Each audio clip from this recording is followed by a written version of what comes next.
بسم الله الرحمن الرحيم. الرحمن علم القرآن.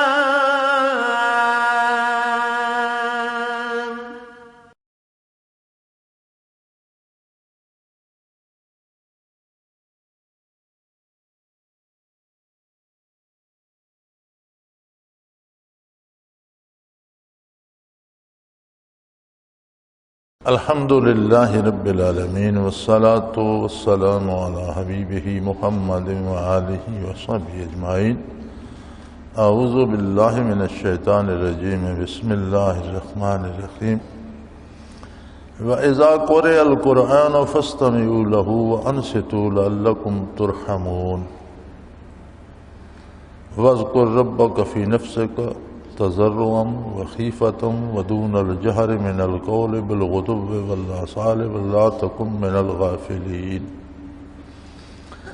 ان الذین عند ربک لا یستکبرون عن عبادته ویسبحونہ وله یسجدون. اللہم سبحانک لا علم لنا الا ما علمتنا انک انت العلیم الحکیم. مولایا صلی وسلم دائما ابدا علی حبیبک خیر الخلق کلہم. وَإِذَا قُرِئَ الْقُرْآنُ فَاسْتَمِعُوا لَهُ وَأَنصِتُوا لَعَلَّكُمْ تُرْحَمُونَ. اور جب قرآن پڑھا جائے تو اسے غور سے سنو، خاموش رہو تاکہ تم پر رحم کیا جائے. تلاوت قرآن پاک سنت ہے، لیکن اگر تلاوت ہو رہی ہو تو اسے سننا فرض ہے. خاموش بیٹھ کر سننا فرض ہے.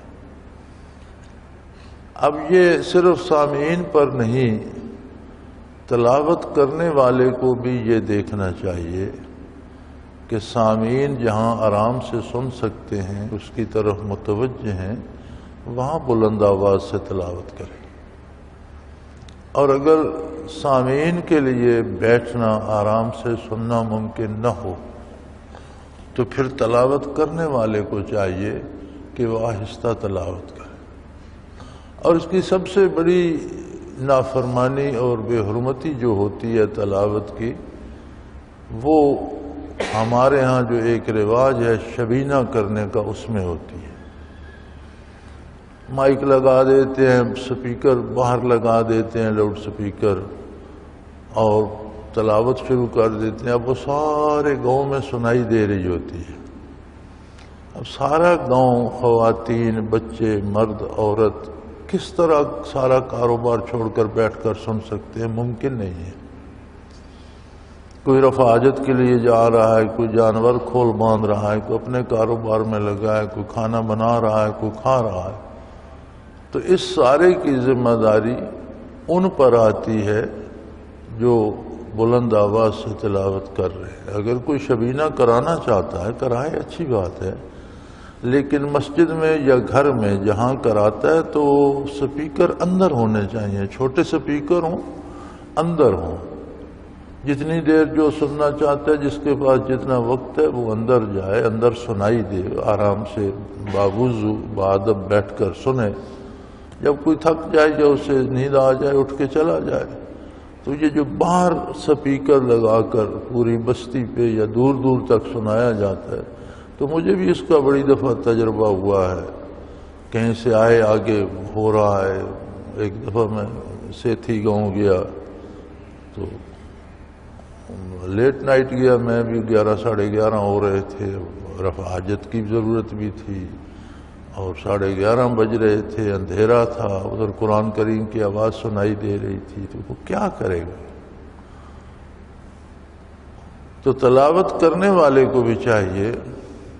بہت سے لوگ بیٹھے تلاوت کر رہے ہیں تو اتنا شور نہ کریں کہ ایک دوسرے کو ڈسٹرب کریں، بلکہ اچھی بات ہے کہ اپنا اپنا خاموشی سے دل میں پڑھیں اپنے لیے تلاوت. جیسے مسجد میں 10 12 15 بندے تلاوت کر رہے ہوتے ہیں، تو اپنے اطمینان سے، سمجھ سے، شعور سے اور خشوع و خضوع سے خود تلاوت کریں.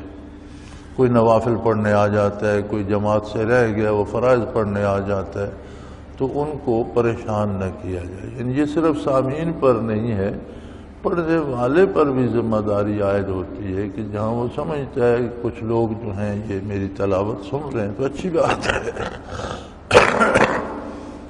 اور اگر کوئی کر رہا ہے تو پھر اچھی بات ہے، پچھلے خاموش رہ کر سنیں۔ اور یہ جماعت میں جو امام صاحب نماز پڑھاتے ہیں اور پیچھے سارے مقتدی خاموش رہتے ہیں، اس کی دلیل بھی یہیں سے لی گئی ہے کہ جب امام قرآن پڑھ رہا ہے تو باقی خاموش رہ کر سنیں۔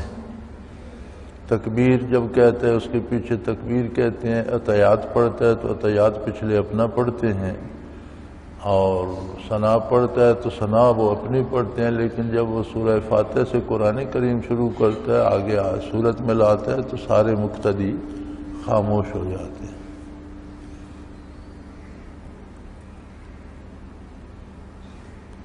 تو قرآن کا خاموشی سے اور متوجہ ہو کر سننا فرض ہے۔ جس چیز کا حکم قرآنی آیت سے ثابت ہو، نص سے ثابت ہو، وہ فرض ہوتی ہے۔ سو فرمایا وَإِذَا قُرِئَ الْقُرْآنُ فَاسْتَمِعُوا لَهُ، جب قرآن پڑھا جا رہا ہو پوری توجہ سے غور سے سنو، وَأَنصِتُوا، اور خاموش رہو، آواز نہ نکالو، لَعَلَّكُمْ تُرْحَمُونَ، تاکہ تم پر اللہ کریم کی طرف سے رحم کیا جائے۔ یعنی حصول رحم کا، اللہ کی رحمت حاصل کرنے کا، اللہ کی طرف سے اس کی مہربانیاں سمیٹنے کا سلیقہ یہ ہے کہ جب قرآن کی تلاوت ہو رہی ہو تو خاموشی سے اور متوجہ ہو کر سنو۔ تلاوت کرنے والے کے لیے بھی ضروری ہے کہ ٹھہر ٹھہر کر اس انداز سے پڑھے کہ الفاظ کی سمجھ آئے۔ اور اس کی سب سے زیادہ خلاف ورزی جو ہوتی ہے وہ ہماری نماز تراویح میں بھی ہوتی ہے۔ حفاظ کرام کو جلدی ہوتی ہے کہ ختم کریں، پیچھے جتنے نمازی کھڑے ہیں انہیں کوئی سمجھ نہیں آتی کیا پڑھ رہے ہیں، کہاں سے پڑھ رہے ہیں۔ اگر آپ سمجھتے ہیں کہ ٹھہر کر پڑھنے سے دیر ہو جاتی ہے تو ختم پڑھنے سے چھوٹی صورتیں پڑھ لینا بہتر ہے، لیکن امام اس انداز سے کم از کم اس انداز سے پڑھے کہ پچھلوں کو سمجھ آ رہی ہو کہ کیا کون سی آیت پڑھ رہا ہے یا کون سا لفظ ادا کیا ہے، الفاظ کی سامعین کو بھی سمجھ آنی چاہیے۔ لیکن ہم بیچارے گکمک سکمن بکمن کھڑے رہتے ہیں، یہ قاری حضرات دوڑ لگا دیتے ہیں، کم از کم پلے نہیں پڑتا کہ انہوں نے کیا پڑھا کیا نہیں، کوئی عربی عبارت پڑھ رہے ہیں یا قرآن کریم پڑھ رہے ہیں، تو یہ درست نہیں ہے۔ نوافل میں اصل بات یہ ہے کہ اگر کوئی شبینہ کرنا چاہتا ہے، ختم قرآن کرنا چاہتا ہے، تو صحیح طریقہ یہ ہے کہ جتنے لوگ سامعین ہیں وہ پیچھے نفل نیت لیں، امام نفلوں کی نیت کرے اور اس میں پارا پارا ایک ایک رکعت میں 2 پارے 15 پارے پڑھے نہ 2 رکعت میں، سننے سنانے کا پتہ چلے، سواد آئے۔ اتنی دیر نہیں کھڑے ہو سکتے تو آدھا پارا پڑھ کے 2 رکعت نفل میں پارا پڑھ لیں۔ تو اس طرح سے 15 دفعہ نفل نیتیں گے 2 رکعت، قرآن ختم ہو جائے گا۔ لیکن ہم لوگ محنت بھی نہیں کرنا چاہتے، ہم اللہ کو راضی نہیں کرنا چاہتے، ہم لوگوں کو سنوانا چاہتے ہیں کہ میں نے حلوہ پکایا ہے، میں نے چاول پکوائے ہیں، میں نے زردہ پکوایا ہے، گوشت پکوایا اور میں شبینہ پڑھا رہا ہوں۔ تو قرآن کریم لوگوں کی ہدایت کے لیے ہے، کسی کی نمائش یا اس کا شوشہ بنانے کے لیے نہیں ہے۔ تو احترام جو ہے کلام الہی کا، اسے بہرحال مد نظر رکھا جانا چاہیے۔ اب اس کے بعد یہ خشوع و خضوع، یہ متوجہ الی اللہ ہونا، اس کے لیے ایک خاص حالت چاہیے، دل کی ایک قلب کی ایک خاص کیفیت چاہیے، ورنہ آپ خاموش بیٹھے رہیں گے دل کہیں اور بھٹکتا رہے گا، وہ پتہ نہیں کیا جمع تفریق کرتا رہے گا، کیا باتیں سوچ رہا ہوگا، بدن کہیں ہوگا دل کہیں ہوگا۔ اس کا سلیقہ بتایا کہ اس دل کو ذاکر کرو۔ جب دل خود ذاکر ہوگا، خود اللہ کے نام سے آشنا ہوگا، جب اس میں انوارات و تجلیات باری منعکس ہوں گے، جب اس میں نبی کریم صلی اللہ علیہ وسلم کے انوارات و برکات آئیں گی، تو یہ از خود کلام الہی کی طرف کھنچا رہے گا اور اس طرف متوجہ رہے گا۔ اس کا طریقہ کیا ہے؟ قرآن کریم ارشاد فرماتا ہے وَاذْكُرْ رَبَّكَ فِي نَفْسِكَ، اپنے پروردگار کو دل ہی دل میں یاد کر۔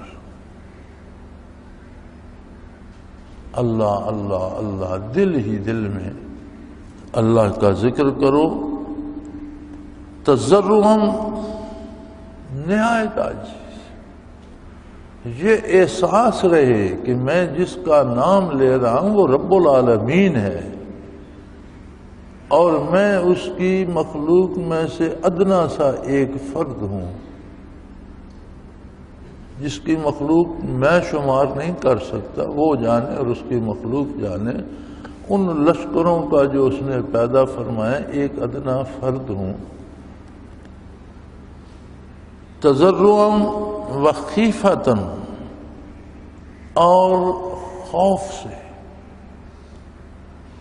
ہیبت الہی دل پہ طاری ہو، عظمت الہی کا احساس ہو، اسے مذاق نہ سمجھا جائے، اسے عام نہ لیا جائے، بلکہ اللہ اللہ کے ساتھ ایک تو عاجزی ہو، اپنی محتاجی کا احساس ہو، دوسرے عظمت الہی کا ادراک ہو، خوف طاری ہو دل پر کہ وہ بہت بڑی ہستی ہے اور میں ایک ذرے بے قیمت ہوں، میں اس کا نام لے رہا ہوں۔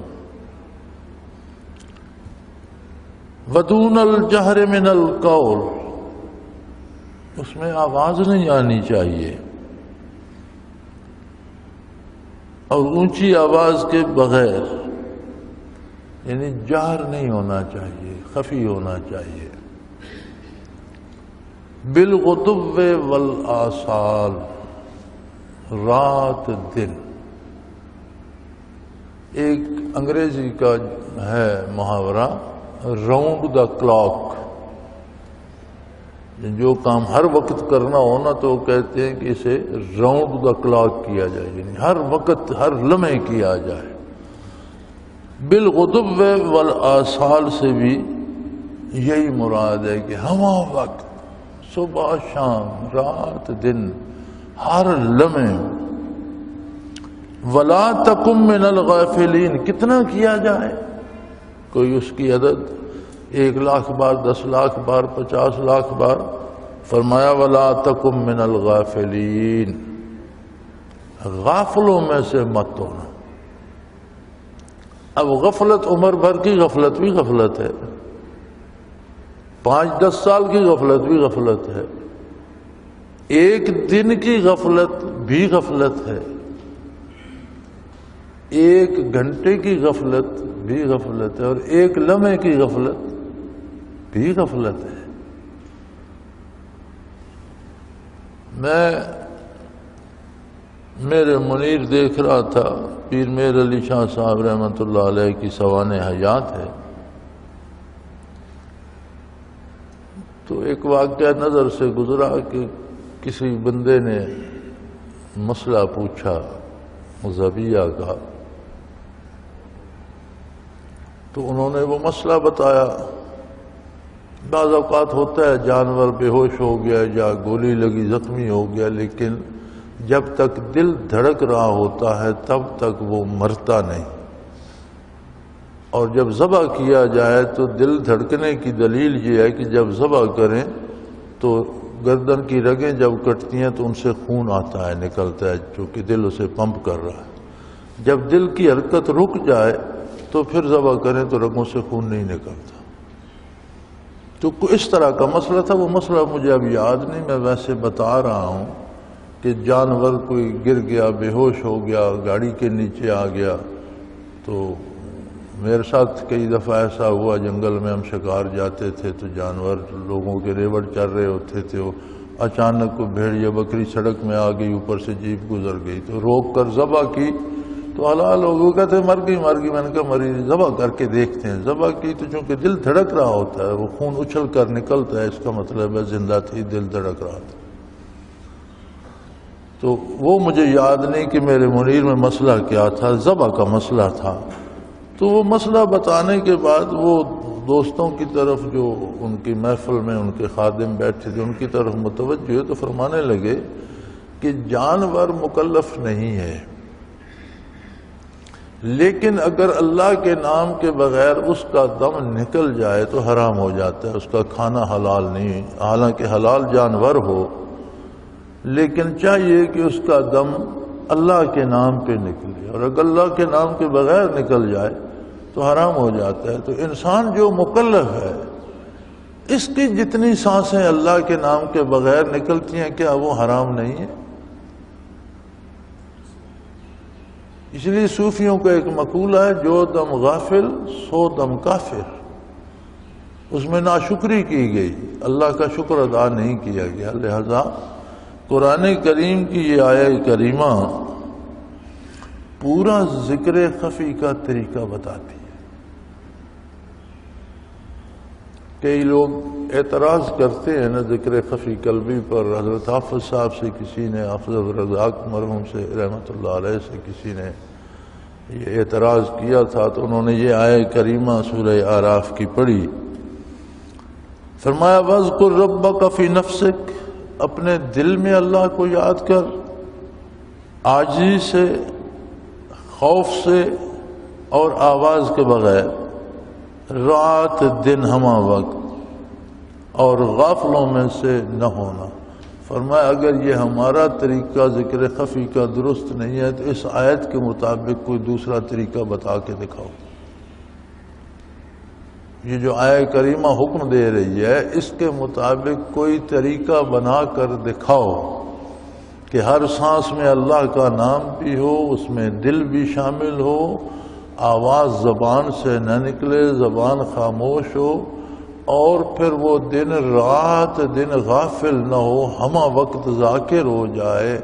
آپ سو رہے ہیں وہ اللہ اللہ کر رہے ہیں، آپ چل پھر رہے ہیں وہ اللہ اللہ کا، آپ کام کر رہے ہیں تو ہاتھ کار ول دل یار ول، آپ کام کر رہے ہیں ہاتھ کام میں مصروف ہیں، دل اللہ اللہ کر رہا ہے. فرمایا یہ جو آیہ کریمہ ہے اس کے مطابق کوئی طریقہ بنا کر مجھے دکھاؤ. تو واپس اسی جگہ آؤ گے کہ پوری توجہ قلب پہ کر کے ہر سانس کی آمد و شد میں اللہ کو سمو دیا جائے. اور جب قلب ذاکر ہوتا ہے، لطائف ذاکر ہوتے ہیں، قلب روح سری خفی اخفا نفس سلطان الاذکار. سلطان الاذکار جب ذاکر ہوتا ہے تو بدن کا ذرہ ذرہ ذاکر ہو جاتا ہے. ہر سیل، چھوٹے سے چھوٹا سیل جو بدن میں ہے وہ ذاکر ہو جاتا ہے. اور آج کا سائنسدان کہتا ہے کہ ایک آدمی کے وجود میں 10 کھرب سیل ہیں، 1000 کھرب سیل ہیں. 1000 کھرب، 100 کروڑ ہو تو 1 ارب بنتا ہے، 100 ارب ہو تو 1 کھرب بنتا ہے. 1000 کھرب سیل ہر بندے کے، بالغ بندے کے وجود میں ہوتے ہیں. اگر اس کا قد چھوٹا ہے تو سیلوں کا سائز چھوٹا ہوگا، قد بڑا ہے تو سیلوں کا سائز بڑا ہوگا، لیکن سب میں 1000 کھرب ہوتے ہیں. سلطان الاذکار کا مطلب ہے کہ 1000 کھرب باڈی سیل ذاکر ہو جائے اور اس بندے کے وجود سے ہر لمحے 1000 کھرب بار اللہ کا نام نکلتا ہے. ہر سیل اللہ کا نام لیتا ہے اور 1000 کھرب بار اس کے وجود سے اللہ کا نام نکلتا ہے. ایک حکیم صاحب ہوتے تھے، شاہ صاحب مرحوم، اللہ پاک مغفرت فرمائے، ملتان سے تعلق رکھتے تھے، فوت ہو گئے. کافی عمر تھی ان کی، بہت زیادہ عمر تھی. تو ایک دفعہ حضرت جی سے کہنے لگے کہ جو احسان بحیثیت شیخ آپ نے ذکر خفی قلبی عطا کر کے مجھ پر کیا ہے، اگر میری کھال اتار لی جائے اور اس کے جوتے بنا کر آپ کو پہنائے جائیں پھر بھی اس کا شکر ادا نہیں ہو سکتا. بڑا قیمتی جملہ انہوں نے کہا کہ جو شخص یہ اہلیت رکھتا ہے کہ قلب ذاکر ہو جائے، سلطان الاسکار نصیب ہو جائے اور وجود کا ہر سیل ذاکر ہو جائے، تو اگر وجود کی کھال اتار کر اس شخص کے لیے جوتے بنوا دیے جائیں پھر بھی اس کا شکر ادا نہیں ہو سکتا. اتنی بڑی نعمت ہے. اور قرآن کریم نے اس کا پورا طریقہ ارشاد فرما دیا، وَاذْكُرْ رَبَّكَ، اپنے پروردگار کو یاد کر، فی نفسک، دل ہی دل میں، زبان خواہ متضرعاً، عاجزی سے، وخیفتاً، اس کی عظمت کا لحاظ رکھتے ہوئے، ہیبت الہی کو تصور میں لاتے ہوئے، دون الجہر من القول، بغیر آواز نکالے ہوئے. زبان بند ہو، خاموشی ہو، متوجہ اللہ ہو، اپنی بے مائگی کا احساس ہو، اس کی جلالت و عظمت کا احساس ہو. بالغدو والآصال، رات دن، صبح شام، ہمہ وقت. ولا تکن من الغافلین، کوئی لمحہ ایسا نہ آئے جس میں تو اللہ کا ذکر نہ کر رہا ہو، کبھی غافل نہ ہو. زبان سے جو ذکر کیا جاتا ہے وہ بھی ذکر الہی ہے، لیکن زبان ہمہ وقت ذکر نہیں کر سکتی، اسے اور بھی بہت سے کام ہیں، بہت سی باتیں کرنا ہوتی. عملاً جو کام شریعت کے مطابق کیا جاتا ہے وہ عملی ذکر ہے، لیکن شاید پہلی بات تو یہ ہے کہ ہم سارے کام شریعت کے مطابق نہیں کرتے، ہم سے بہت سی نافرمانیاں ہوتی. دوسری بات یہ ہے کہ اگر کوئی ایسا فرشتہ صفت انسان ہو جو ہر قدم شریعت کے مطابق اٹھائے، ہر بات شریعت کے مطابق کرے، ہر کام شریعت کے مطابق کرے، تو جب سو جائے گا تو کام تو ختم ہو جائیں گے، پھر تو ذکر چھوٹ گیا. غفلت آ گئی نا، زبان خاموش ہو جائے گی، سو جائے گا تو غفلت آ گئی. لیکن جب دل ذاکر ہو جاتا ہے تو بندہ سو جائے وہ دھڑک رہا ہے، بندہ کام کر رہا ہے وہ دھڑک رہا ہے، بندہ بے ہوش ہو گیا وہ دھڑک رہا ہے. اگر اس نے دھڑکنا بند کر دیا تو زندگی کی شمع گل ہو جائے گی.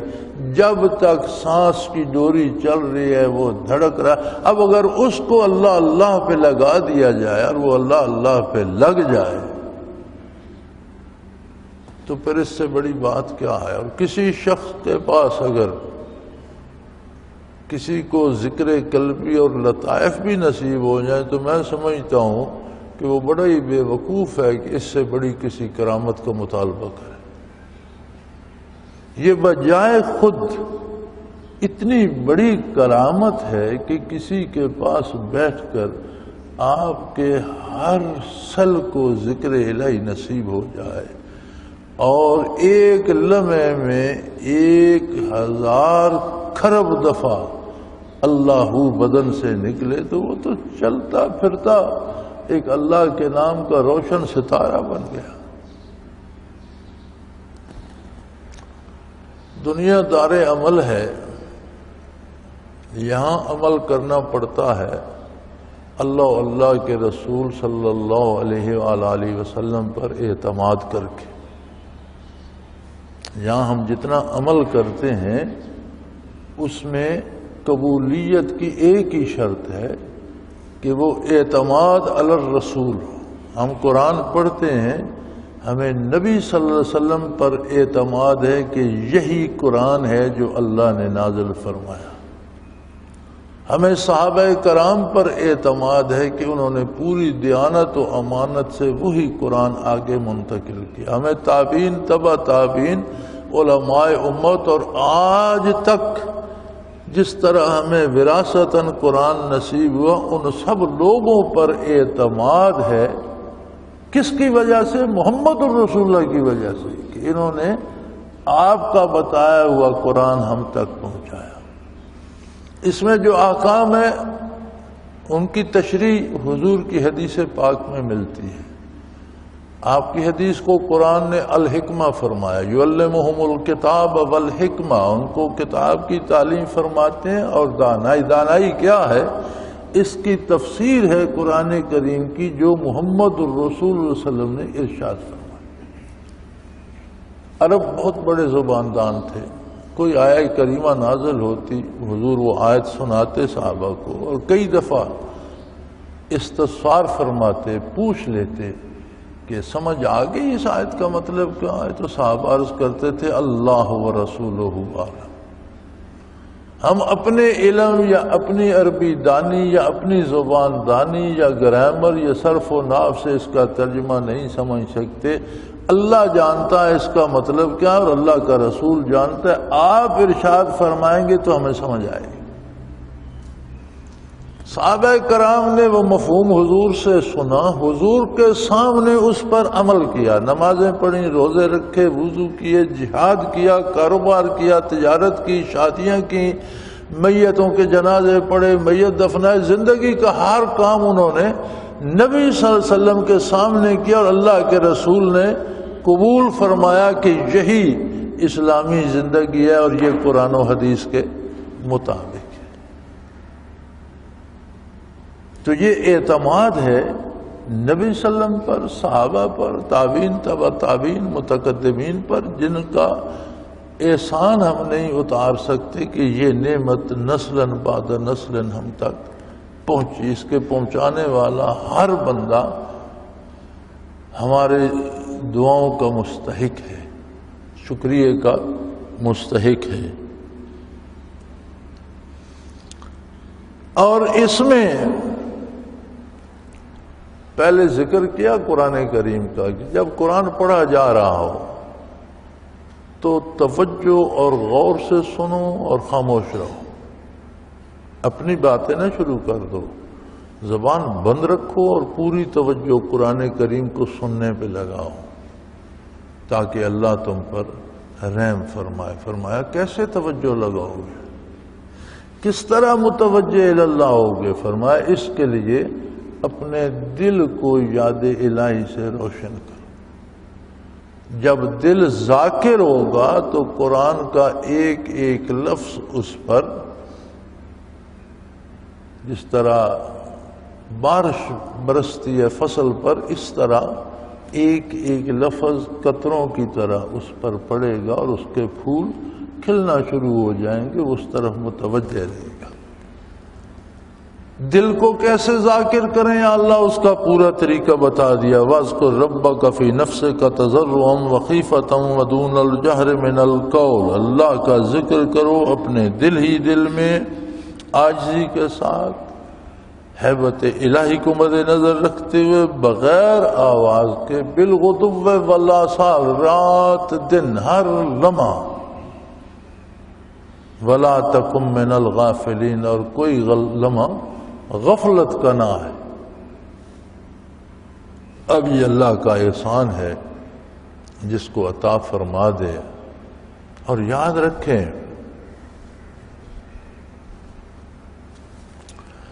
انسان جب تک دنیا میں ہے آزمائش میں ہے، اور یہ بڑی سخت آزمائش ہے اللہ کی. دنیا کا جو اجر ہے، دنیا کا جو بدلہ ہے، شہرت ہے، دولت ہے. دو ہی چیزیں ہیں، پیسہ مل جاتا ہے یا شہرت کو عہدہ مل گیا، شہرت مل گئی، فلاں وزیر ہو گیا، فلاں افسر ہو گیا، فلاں صدر ہو گیا، دولت مل گئی. یہ دو ہی چیزیں دنیا میں ملتی ہیں اور دونوں سامنے نظر آتی ہیں. اگر کودا ملتا ہے تو اس کا روب داب بھی نظر آتا ہے، آگے پیچھے گاڑیاں اور ہارن اور پولیس اور یہ وہ۔ دولت ملتی ہے تو وہ بھی نظر آتی ہے، بندہ سمیٹ لیتا ہے۔ لیکن آخرت کا جتنا معاملہ ہے وہ ہے نبی صلی اللہ علیہ وسلم پر اعتبار کر کے کہ یہ نیکی کرو گے تو اس کا اتنا اجر ملے گا، وہ دکھایا نہیں جاتا کہ یہ دیکھو یہ اجر پڑا ہے، نہیں۔ اگر حجاب ہٹا دیا جائے، جنت و دوزخ اور عذاب و ثواب سامنے ہو، تو پھر کون انکار کرے گا؟ پھر تو ہر کوئی محنت کرے گا، اور یہ قیامت کو ہوگا۔ کافر کہیں گے یا اللہ اب ہم نے جنت بھی دیکھ لی، دوزخ بھی دیکھ لی، دوزخ بھی میدان حشر میں سامنے لائی جائے گی، وَبُرِّزَتِ الْجَحِيمُ لِمَن يَرَىٰ، دوزخ کو لایا جائے گا وہاں کھینچ کے، لو دیکھ لو یہ دوزخ ہے جس کا تم انکار کرو۔ وَأُزْلِفَتِ الْجَنَّةُ غَيْرَ بَعِيدٍ، اور جنت بھی سنوار سے انکار کر قریب ہی سامنے کر دی جائے گی، جنت بھی نظر آ رہی ہوگی، دوزخ بھی، فرشتے بھی، حساب کتاب بھی۔ تو کافر کہیں گے اللہ ہمیں دنیا میں واپس بھیج دے، تو جو کام دنیا میں ہم کرتے تھے وہ نہ کریں، اب جو تو اور تیرا نبی فرمائے وہ کام کریں۔ لیکن یہ دل اتنی نازک چیز ہے اور اتنی حساس اور سینسٹیو ہے، یاد رکھو جو چیز جتنی نازک ہوتی ہے اتنی حساس ہوتی ہے،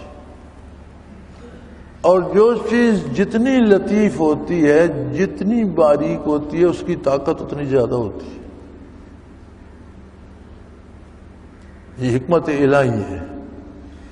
تو دل بڑی نازک اور بڑی حساس چیز ہے۔ اب اسے آپ نے اگر دنیا میں الجھا دیا، دولت اور شہرت کے پیچھے لگ گیا، تو وہ ویزیبل چیزیں، نظر آنے والی چیزیں، پھر جہاں سے ملے گی وہاں جائے گا، جائز ناجائز، حلال حرام، اچھا برا، اس کے لیے کوئی معنی نہیں رکھتا۔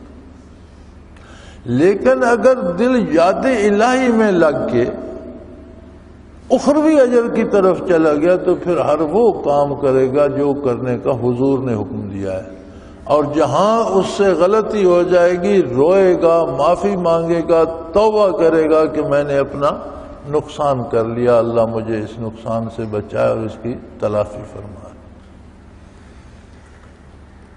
تو دل کے ذاکر ہونے کی دلیل یہ ہے کہ آخرت سے محبت، نیکی سے محبت، اللہ سے محبت، اللہ کے نبی سے محبت، اللہ کے بندوں سے محبت، اللہ کی مخلوق سے بھی محبت ہو جائے تو دل سمجھیں کہ دل ذاکر ہے۔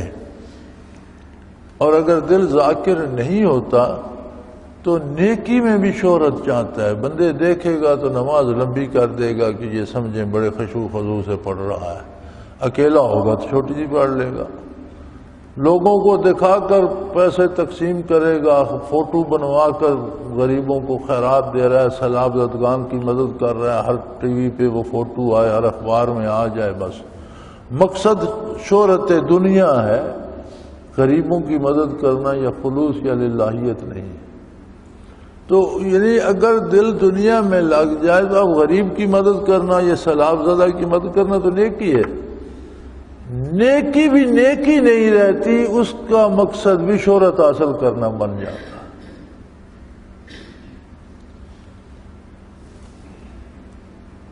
تو بندے کو اپنا محاسبہ کرتے رہنا چاہیے، اگر کوئی ذاکر ہے اس کو بھی، اور جس کو ذکر نصیب نہیں ہے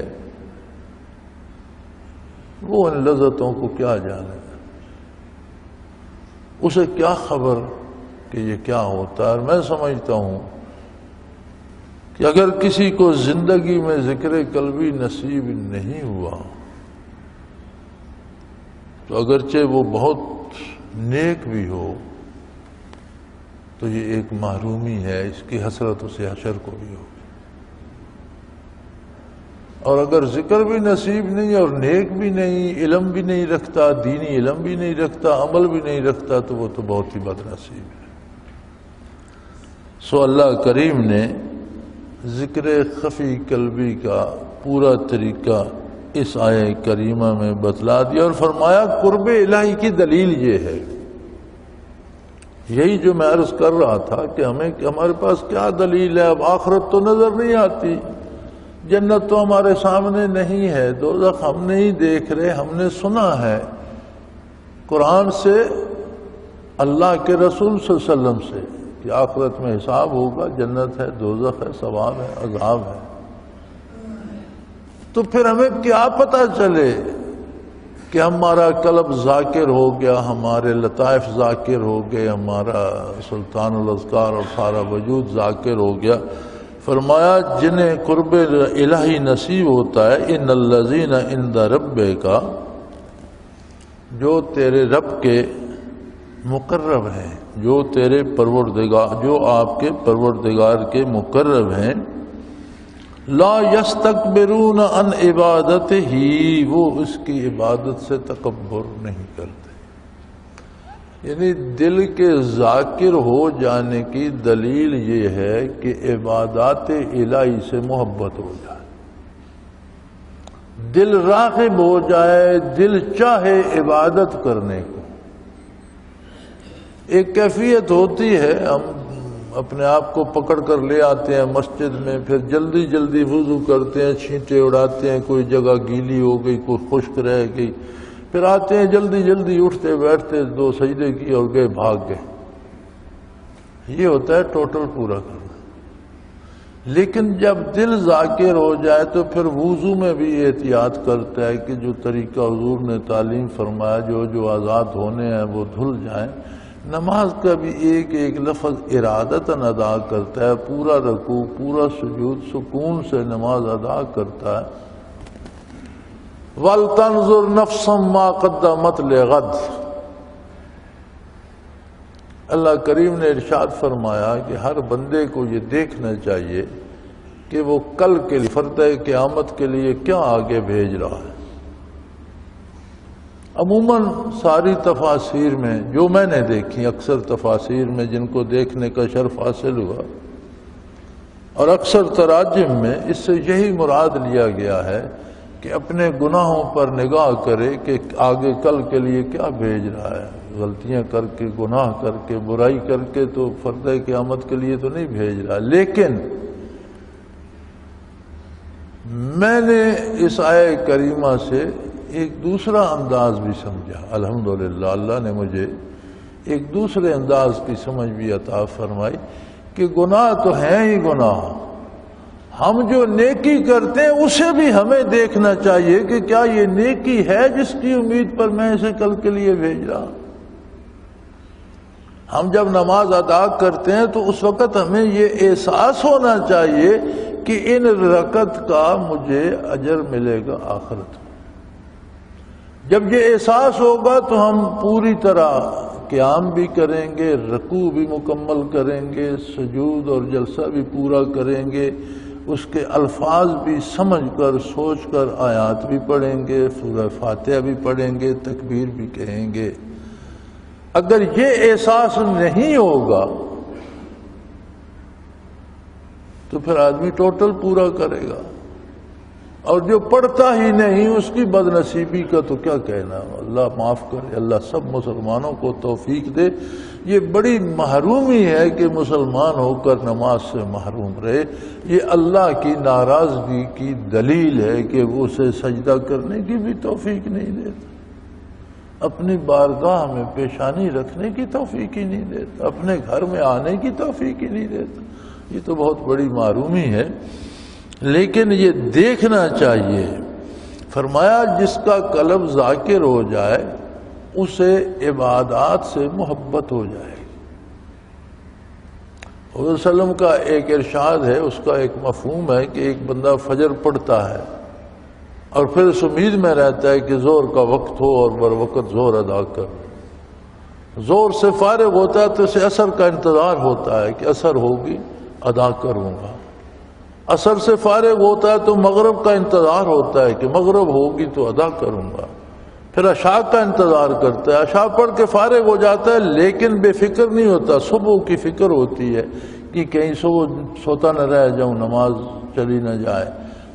فجر اٹھتا ہے، وضو کرتا ہے، ادا کرتا ہے، تو فرمایا یہ بندہ جو ایک نماز ادا کر کے دوسری کا دل ہی دل میں انتظار کر رہا ہوتا ہے، اللہ کریم کے فرشتے اسے مسلسل نماز ہی میں لکھتے ہیں، یعنی گویا وہ رات دن کا ہر لمحہ نماز ہی میں کھڑا ہے، اس طرح اللہ اسے اس کا اجر دے گا۔ اب جو بندہ ادا ہی نہیں کرتا، اس بات کو اگر ہم پیچھے لے جائیں تو ایسے نظر آتا ہے اسے اللہ اور اللہ کے رسول پر اعتبار ہی نہیں ہے، جو کچھ حضور نے فرمایا اس پر اسے اعتماد نہیں ہے، اور یہ بڑی خطرناک بات ہے۔ سو فرمایا یہ جانچنا، ہمارے ذاکرین ساتھیوں کو بھی بڑا تجسس ہوتا ہے، کوئی مجھے بتائے تیرے مراقبات کتنے ہیں، کوئی مجھے بتائے کس کو کیا منصب مل گیا۔ قرآن بتا رہا ہے کہ جب ذکر قلبی نصیب ہوتا ہے، کیفیات قلبی نصیب ہوتی ہیں، تو ان الذین عند ربک لا یستکبرون عن عبادتہ، جنہیں تیرے رب کا قرب نصیب ہوتا ہے، یہاں سے مقرب فرشتے مراد لیے ہیں مفسرین نے، لیکن بات عام ہے کہ جسے قرب الہی نصیب ہوتا ہے وہ عبادت میں تو پھر اس کا جی لگ جاتا ہے، وہ قربان ہو جاتا ہے، وہ چاہتا ہے کہ سجدے ہی سے کرتا رہوں، تلاوت ہی کرتا رہوں، درود ہی پڑھتا رہوں، ذکر ہی کرتا رہوں۔ اللہ کی عبادت سے محبت ہو جاتی ہے۔ وَيُسَبِّحُونَهُ، ہمہ وقت اس کی پاکی بیان کرتا رہتا ہے۔ وَلَهُ يَسْجُدُونَ، اور صرف اس کے سامنے سر بسجود، ان کا سر اس کی بارگاہ میں جھکتا ہے، اپنی اغراض و مقاصد کے لیے کسی دوسرے دروازے پر ان کا سر نہیں جھکتا، کسی اور کے سامنے سجدہ ریز نہیں ہوتا۔ اور اگر یہ کیفیت نصیب نہ ہو تو ایک ایک لقمے کے لیے 10 دروازوں پہ سجدے دیتے ہیں، عاجزی کرنا، منتیں کرنا، یہی سجدہ ریزی ہے نا۔ بندے جو سر اللہ کی بارگاہ میں نہیں جھکتا وہ بے شمار دروازوں پہ جھکتا ہے، اور جو اللہ کی بارگاہ میں جھکتا ہے وہ سوائے اللہ کے دوسرے در پہ پھر جھکتا نہیں ہے۔ عیسائی کریمہ سے سجدہ واجب ہو جاتا ہے، پڑھنے اور سننے دونوں طرح سے، مجھ پر بھی ہے، آپ پر بھی ہے۔ ایک سجدہ کر لیجئے گا، اللہ کریم قبول فرمائے۔ اللہ تمام مسلمانوں کو ذکر قلبی خفی نصیب فرمائے، وہ کیفیات نصیب فرمائے، اپنے حبیب صلی اللہ علیہ وسلم کی محبت اور عبادت میں رغبت عطا فرمائے۔ وآخر دعوانا ان الحمدللہ رب العالمین۔ اللہ اللہ اللہ اللہ اللہ اللہ اللہ اللہ۔ حضرت امیر محمد اکرم آوان مد ظلہ العالی دارالعرفان منارہ ضلع چکوال میں سالہ سال سے قرآن و حدیث کے اوپر خطابات کر رہے ہیں اور سلسلہ نقشبندیہ اویسیہ کے مطابق لوگوں کو ذکر الہی کی تربیت دے رہے ہیں۔ وہ قرآن پاک کی تفسیر ترتیب وار بیان کر رہے ہیں۔ تفسیر قرآن کو وہ موجودہ ملکی اور بین الاقوامی حالات کے مطابق بیان کرتے ہیں۔ موٹر وے سے کلر کہار کے انٹرچینج سے نکلتے ہوئے، کلر کہار کی جھیل سے ہوتے ہوئے، میانی، بوچھال اور نور پور سے گزرتے ہوئے دارالعرفان منارہ پہنچ سکتے ہیں۔ حضرت امیر محمد اکرم آوان نے بچیوں اور بچوں کی دینی اور دنیاوی تعلیم کے لیے سقارہ اکیڈمی کے نام سے ایک درسگاہ بھی قائم کی ہے، جس کا افتتاح ملک پاکستان کے صدر جنرل محمد ضیاء الحق نے اپنے دست مبارک سے کیا تھا۔ وہ تمام احباب جو اسلام کی طلب رکھتے ہیں ان سے گزارش ہے کہ دارالعرفان منارہ ضلع چکوال میں امیر محمد اکرم آوان صاحب کے خطابات سے مستفید ہوں۔ وہ ہر جمعے کو نماز سے پہلے بیان فرماتے ہیں۔ ہر ماہ کی پہلی اتوار کو ماہانہ اجتماع ہوتا ہے جس میں آپ خصوصی خطاب فرماتے ہیں اور پاکستان کے چاروں صوبوں سے احباب اس اجتماع میں شرکت کرتے ہیں۔ اس کے علاوہ یہاں سال میں 2 مرکزی اجتماعات بھی ہوتے ہیں، ایک رمضان المبارک میں اعتکاف کا اجتماع اور دوسرا جولائی اور اگست میں 40 دن کا اجتماع ہوتا ہے جس میں روحانی تربیت کی جاتی ہے۔ اپنا خون سیماب دے کر اتنا ہم کر جائیں گے، نام آقا کا چمن میں پھر رقم کر جائیں گے۔